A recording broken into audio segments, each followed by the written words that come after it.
what are the types of real estate, and then we will see कि उसमें से income producing real estate कौन कौन सी है. So I have jot down a list. Here comes agricultural land, then comes on second number plots जिसका एक सब sector files भी है. इसी तरह से buildings, commercial, real estate, offices, apartments, you name it, it's there.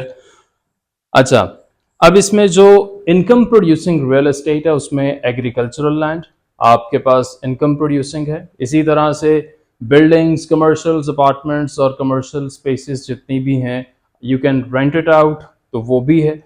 अच्छा, अब हमारे पास प्लॉट्स है. Plot is also in somewhat way income producing.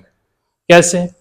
Let's suppose आपके पास एक प्लॉट है और आप उस प्लॉट को एक वेयर हाउस के तौर पे दे देते हैं, तो you can earn on a monthly basis, आप उससे रेंट चार्ज कर सकते हैं.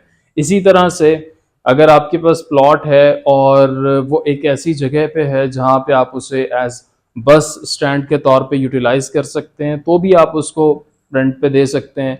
या फिर आपके पास प्लॉट है और आप उस प्लॉट को ऐसे ही ओपन मार्केट बना के जो है वो रेंट पे दे दें, वो भी किया जा सकता है. ओपन एयर सिनेमाज भी प्लॉट्स के ऊपर बनाए जा सकते हैं, बट अगेन उसके लिए जो लोकेशंस होंगी वो आपकी बहुत ही सेलेक्टिव होंगी.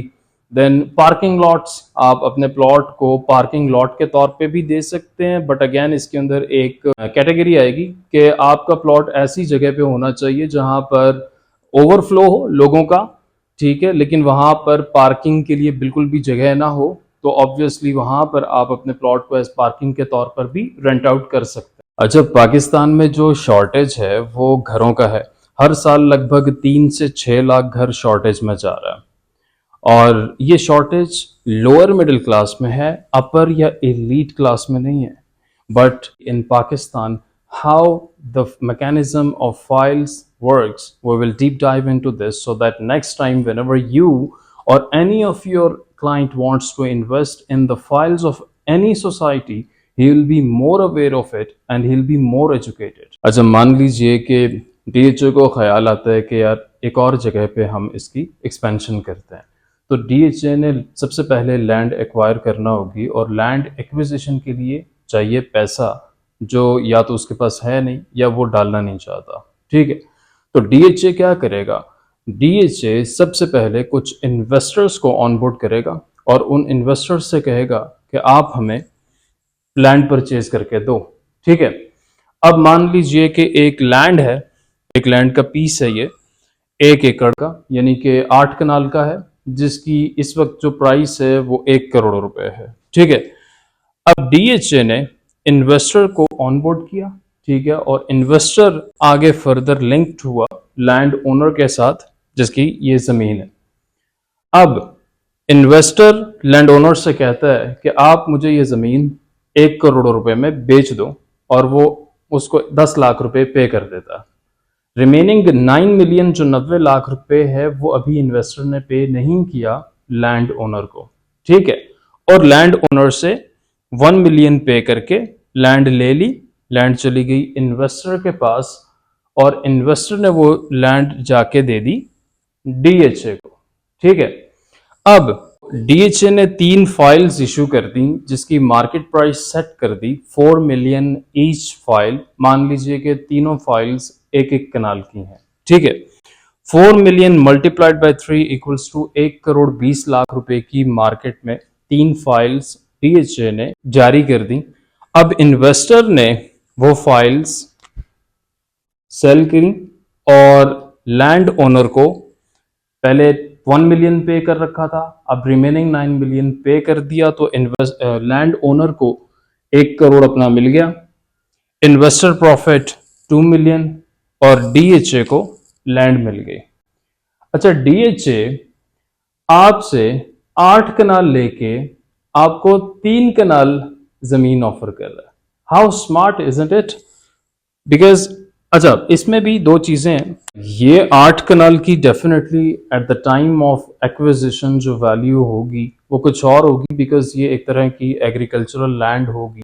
सो इससे समझ में आता है कि रियल एस्टेट की जो रियल वैल्यू है वो मैनेजमेंट और डेवलपमेंट के अंदर है. कि जब डीएचए ने उसे एक्वायर किया, उसके ऊपर ऑब्वियसली उसने डेवलपमेंट करना है, मैनेजमेंट करना है, ठीक है।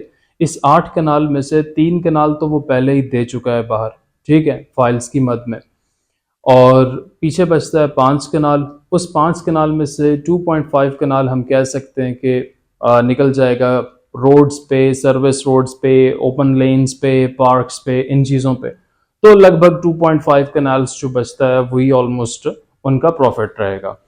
अच्छा, इसमें एक और चीज़ है, और वो ये है कि what is file? File is a promise कि जब भी ये सोसाइटी बनेगी, इसमें आपका इतने साइज का प्लॉट होगा। Foil is a piece of paper. अच्छा, उसके ऊपर कोई आपका प्लॉट नंबर नहीं है, आप पिन पॉइंट करके ये नहीं देख सकते कि आपका एक्चुअल में अभी कहां पर प्लॉट एग्जिस्ट करता है। फाइल इज अ प्रॉमिस कि जब भी ये सोसाइटी बनेगी, इसके अंदर आपका एक प्लॉट होगा। That's it.